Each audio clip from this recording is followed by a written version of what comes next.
Hola, mi nombre es Marco y pertenezco a la Fraternidad del Santo Nombre. Hace ya unas semanas, en el encuentro mensual que tenemos, ya tuvimos un primer acercamiento hacia la Lectio y tuvimos una pequeña experiencia, ¿no? Sí que quedaron ahí dos cosas pendientes que hoy vengo un poco a desarrollar. Uno es la tradición, cómo nos ha llegado la Lectio a nosotros, y luego una propuesta que se va a lanzar en la fraternidad, ¿no? En el blog del Santo Nombre. Así que comenzamos con la exposición. La Lectio Divina siempre transcurre en un binomio silencio-rumia, ¿no? Hay un periodo de silencio y un periodo de rumia donde se va mirando, observando para aclarar el significado de lo que se nos está mostrando. Sí, con estos dos conceptos vamos a abordar este planteamiento, ¿no? Vuelvo a explicar qué es la Lectio, para que tengamos claro cuál es el método. Voy a hablar sobre la tradición, cómo nos llegó y cómo nació, un poco sus orígenes, que tampoco están muy claros, pero se sabe más o menos por dónde pudo aparecer, y luego la propuesta que vamos a lanzar desde el Santo Nombre. Bueno, qué es la Lectio? Propiamente el método, que aunque tiene diferencias y hay varias propuestas, mantiene estos 4 pasos que muestro, ¿no? Lectio, meditatio, oratio y contemplatio. La Lectio es el leer, leer, leer y todo para prepararnos, ¿no? Es un apuntalar la palabra para que empiece a calar. Es el agua, la lluvia fina, ¿no? Que va regando los campos.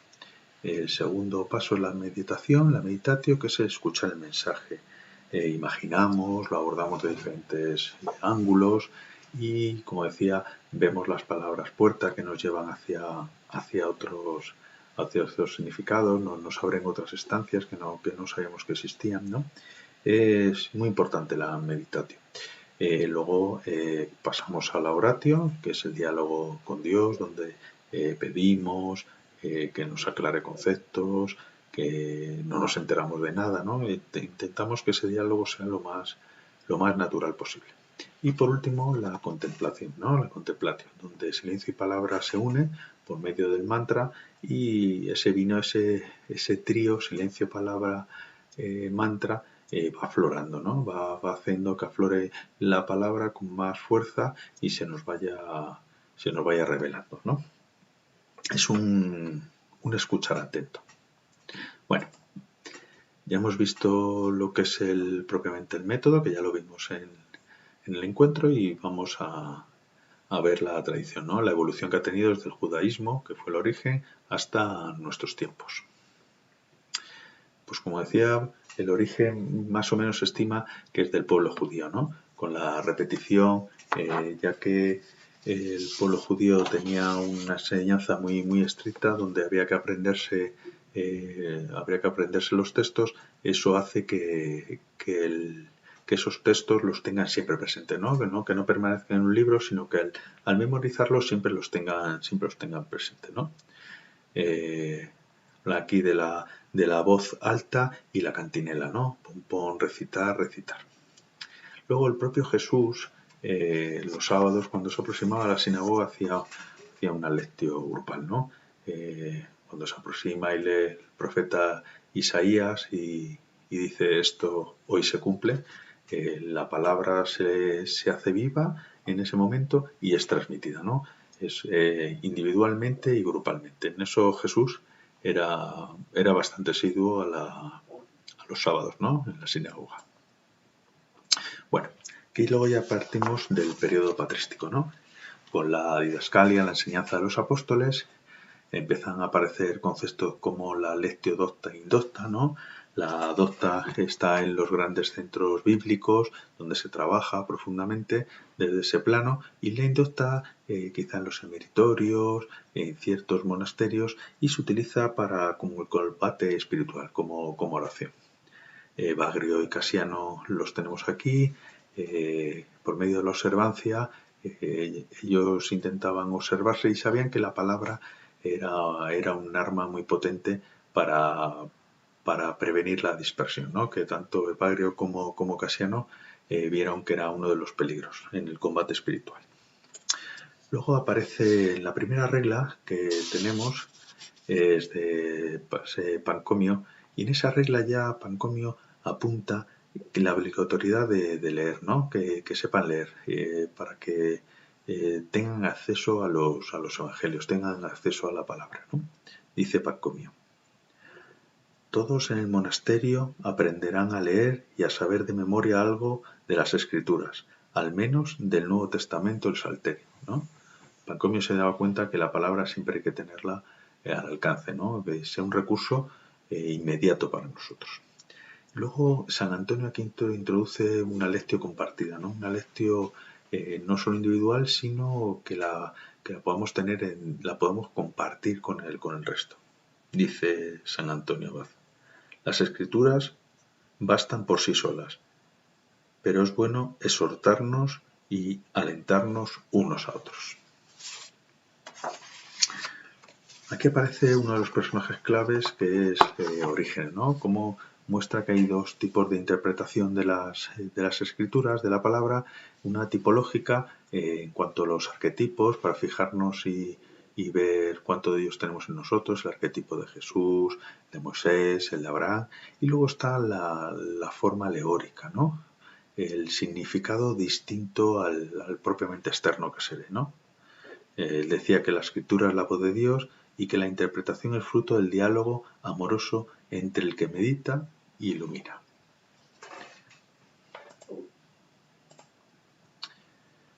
El periodo medieval ya no es tan creativo, se ciñe solo a los monasterios, no es nada exterior, y sí que es una lectio escolástica, donde se fusionan las dos lectios hacia la docta, ¿no? La indocta en ese sentido se seca.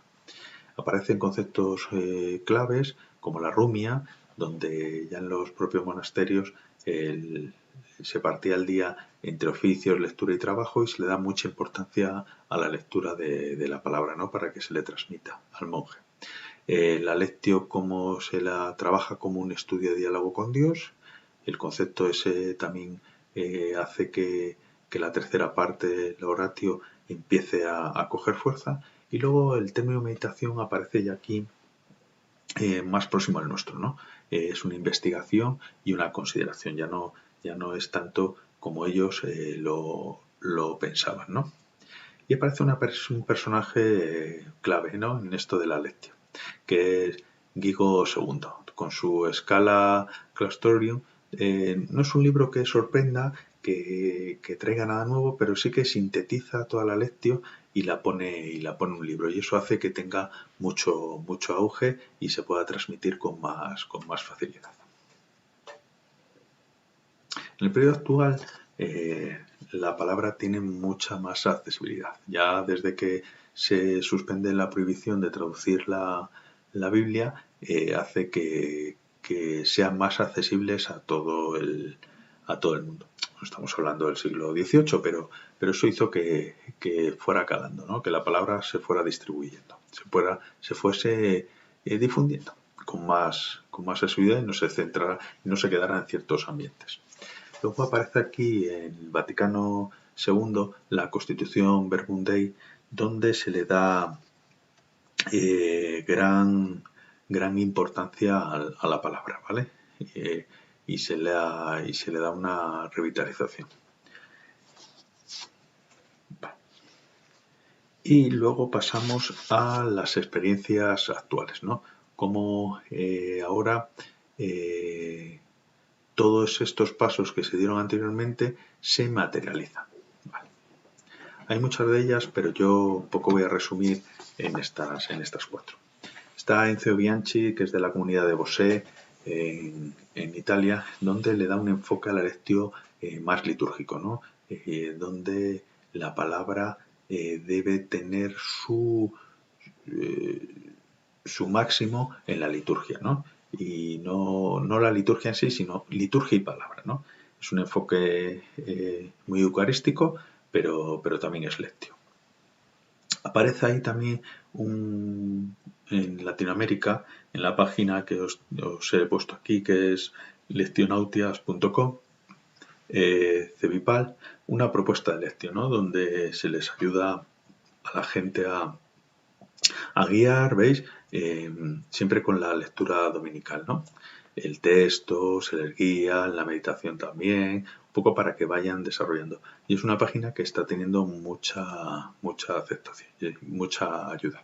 Luego hablo del método Lunco, que es un método que se está utilizando en Sudáfrica, perdón, y hay una palabra muy bonita que es el facilitador, que así me siento yo, porque todo esto siempre cuesta mucho trabajo difundirlo, porque yo por lo menos y muchos de vosotros seguramente veis que no estamos dotados de la sabiduría o de los estudios propios para difundir la palabra. Pero sí, yo me veo como un facilitador, ¿no? Como alguien que propicia la lectio. Seguramente cuando nos acerquemos a ella haya veces cosas que no veamos claras, pero no me preocupa porque siempre tendremos a mano a alguien que nos pueda aclarar ciertas cosas, o incluso con el paso del tiempo iremos ganando nosotros familiaridad con la escritura. Luego, por último, Tessé, donde mezcla el lectio, se centra más en los salmos, más que en el Evangelio o en la Biblia, y con la música, ¿no? Que también es una manera de acallar y de buscar ese momento y donde música y salmo se van uniendo, ¿no? Y se hace más llevadero quizá. Bueno, pues vamos con la propuesta, ¿no? Que la he titulado El diálogo personal con Dios. Esta propuesta os voy a traer primero un ámbito consciente, digamos, un marco donde vamos a tener los ejes de referencia. Voy a proponer un método inicial, puesto método inicial consciente de que va a evolucionar, porque digamos lo tenemos que encajar, ¿vale? Y luego voy a hablar de los grupos, ¿vale? Es individual, como he dicho, pero luego va a tener algo grupal, ¿no? Para que nos alimentemos unos a otros. Vale, el ámbito consciente. Aquí tenemos puesto la palabra, el Evangelio, la cita de Mateo 11.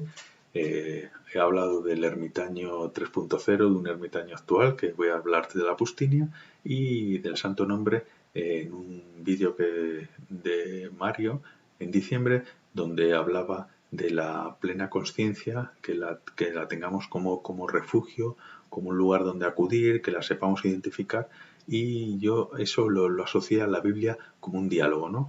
Refugiándonos en ese momento, vamos teniendo la palabra como diálogo. Entonces voy a comenzar por Mateo, que dice: Yo te bendigo, Padre, porque has ocultado estas cosas a sabios e inteligentes y se lo has revelado a los pequeños. Con esta cita quiero que todos perdamos el miedo de aproximarnos a la lectura de la palabra, ¿no? A la lectura de la Biblia, del Nuevo y del Antiguo Testamento. Se nos va a revelar las cosas seguramente. Pero a su vez también creo que esto es así, pero como decía anteriormente, cuando tengamos algo que no sepamos o una interpretación, tendremos siempre alguien que nos va a poder aclarar ciertos conceptos. Así que por ese lugar no tengamos miedo, pero tampoco que nos eche atrás, ¿no? Que sepamos que Jesús, que Dios se nos revela a los pequeños.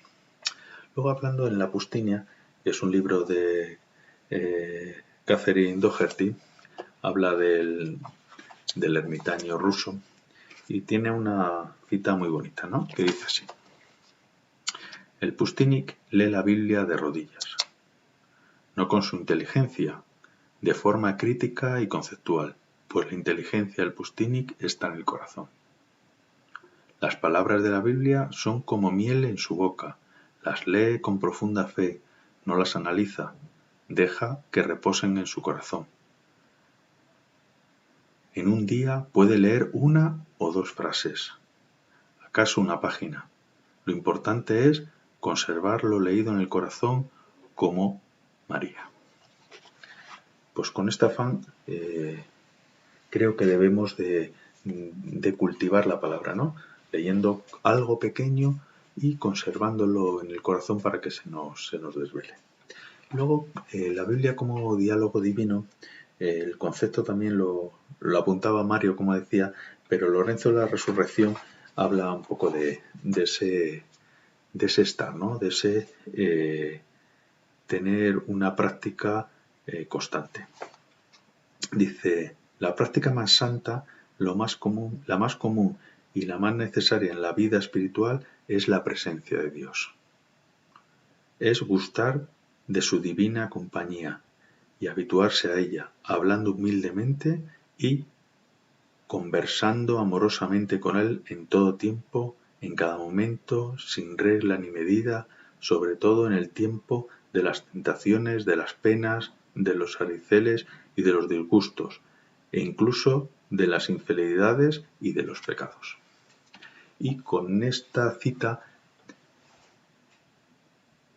bueno, mejor con estas tres citas, el Evangelio, la de la Pustina y la del el padre Lorenzo, el hermano Lorenzo, ya que era Lego, digamos que tenemos un ámbito donde nos vamos a acercar a la propuesta que vamos a lanzar. Vale. Pues el método inicial se compone de las 4 partes de la lectio.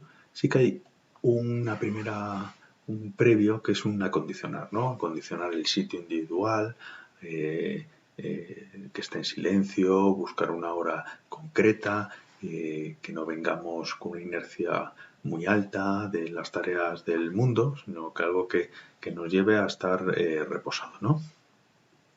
Luego entramos en la lectio, que es una lectura atenta y repetida del pasaje, pues una lluvia caladora, ¿no? Así estamos 5 minutos, ¿no? Leyendo un texto, 5 minutos, varias veces, ¿no? Nos dará tiempo de leerlo 2 o 3 veces. Luego entramos en la meditación, ¿no? En la meditación, que es la lectura del corazón, escuchando, desmenuzando, buscando las señales vivas y propias, ¿no? Exploramos el mensaje, palabra, interior escondido.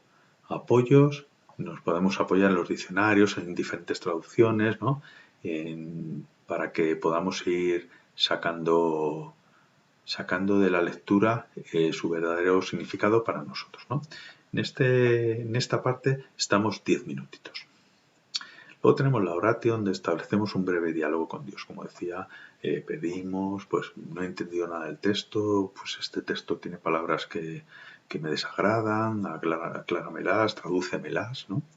En eso empleamos un par de minutillos y luego entramos en la contemplación, donde con la repetición del nombre de Jesús intentamos que se junte silencio, recitación y la palabra, ¿no? Que brote después de la recitación, nos venga la reminiscencia del texto que hemos tenido, ¿no? En total son 40 minutos, ¿no? Sí que, mira, aquí os he colocado un poco la guía, ¿no? que proponemos, que es este librito de Juan Leal, que tristemente está descatalogado, que es del Abad, Sinopsis de los 4 Evangelios, y es importante primero porque es una sinopsis, ¿no? Nos trae todos los evangelios, si son del mismo parábola, si comparte el mismo texto, nos trae la sinopsis, nos trae los 3 evangelistas o a los 2, ¿no? Juan casi siempre suele ir por libre, ¿no?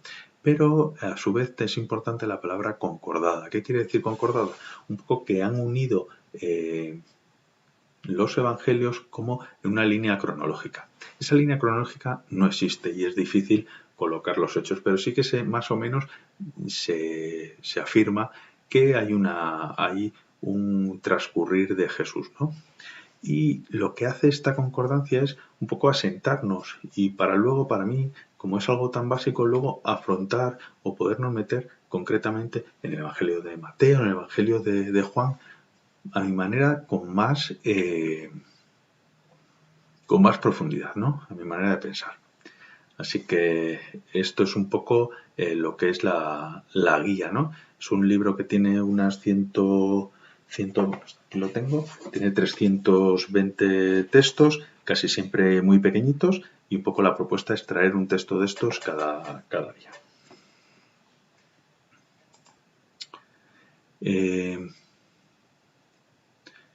También es bueno que al finalizar apuntemos en un cuadernito un poco lo que hemos vivido, ¿no? Lo que nos ha traído. Yo lo suelo apuntar un poco para que luego volvamos a dar otro pase y volvamos a regustar lo que tiene y veamos cómo se nos va transmitiendo la profundidad del texto, ¿no? Cómo se nos transmite individualmente. Creo que es bueno hacer una foto a lo que nos ha sucedido. Traigo estas etiquetas colectoras, ¿no? Para cargar la lectio del Santo Nombre. Traigo la práctica impecable, la rumia, el diálogo individual y la levadura. Para impulsar, ¿no? Todo esto, para marcarlo, para cargarlo de energía. La práctica impecable, para mí, que es el concepto que utilizaba Mario, para mí los sábados, que es cuando la realizo, es mi práctica impecable. Me levanto, lo tengo todo preparado, tengo mi banquito. Intento que sea algo potente, ¿no? Que sea mi mejor práctica, ¿no? Y me empleo a fondo, ¿vale? Busco un momento idóneo, ¿vale? Para que la lectio sea mi práctica impecable. Luego, la rumia, ¿no? Que es el pensar del corazón. Cómo desde que la hago un sábado y vuelvo a hacerla al siguiente, durante todos esos días la voy rumiando. Cuando termino de meditar todas las mañanas, vuelvo a leer el texto. Incluso se puede leer 2 veces al día o 3 veces al día. Y va calando, y la rumia va haciendo el pensar del corazón. Es un diálogo individual de Dios, Jesús y yo. Claro que interviene el Paráclito, pero tenemos que pensar siempre en eso, que no es algo que esté seco, ¿no? Que no es de hoy, sino que es algo individual que está hecho para mí, y ahí se me van a transmitir cosas. Y luego, para los momentos de sequedad, me baso aquí en la parábola de la levadura, ¿no? Que cuando se mete dentro del pan hay un tiempo que no pasa nada, ¿no? Que no ocurre nada y que estemos tranquilos que tarde o temprano fraguará en eso, en un pan delicioso. Así que tenemos un tiempo oscuro, un tiempo oculto, oscuro, que lo vamos a pasar y sepamos que va a pasar, ¿vale? Vale, pues aquí vamos a hablar de los grupos. La propuesta es hacer unos grupos, ¿no? Donde se va a trabajar semanalmente la palabra, donde vamos a hacer grupitos pequeños, como un pequeño monasterio, y luego vamos a tener una colación grupal, ¿no? Nos vamos a alimentar unos a otros, como decía en la explicación. Un día a la semana se va a leer un texto propuesto, bajo un poco el método que hemos propuesto, que luego iremos modificando y estableciendo. Luego tendremos lo que nosotros hemos podido vivir y se nos ha revelado, lo decimos en el grupo por medio de WhatsApp, de un audio, y luego el resto va compartiendo, ¿vale? Lo que a él le ha dicho el texto, le ha sugerido o no le ha sugerido, dicho, pues a mí este texto me chirría, o a mí este texto, esta palabra me he quedado con esta palabra y la voy a rumiar. Luego al final de semana, antes de que termine y comencemos con la nueva lectio, volveremos a lanzar otro audio un poco con las conclusiones y con la visión de la rumia que hemos hecho durante toda la semana.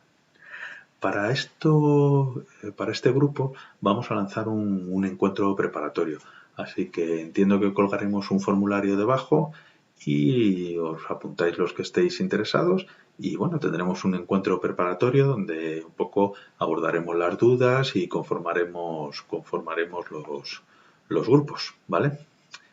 Que está todavía todo por hacer. Así que nada, daros las gracias y a ver si esta propuesta cuaja, que creo que es algo esencial para que la palabra se nos transmita con viveza. Hay muchas formas, esta es una de ellas, pero creo que es una muy buena forma que casa muy bien con con la visión y con el carisma que tiene el Santo Nombre. Así que nos vemos si estáis interesados. Un abrazo a todos.